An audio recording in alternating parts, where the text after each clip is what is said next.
Keeping your pool's filtration system secure and leak-free is essential for efficient operation.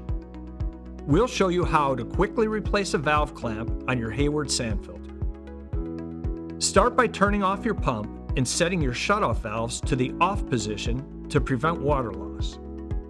If you don't have shutoff valves, place a Hayward cap in the skimmer and return to stop water flow. Using a screwdriver, remove the bolts on each end of the C-clamp and set aside. Carefully detach the multiport valve from the lateral assembly and place the multiport valve to the side. Now, it's time to install the new valve clamp.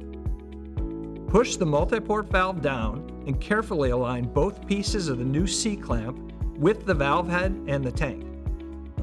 Insert the screws on each end and tighten securely.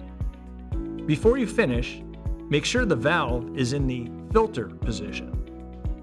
And that's it.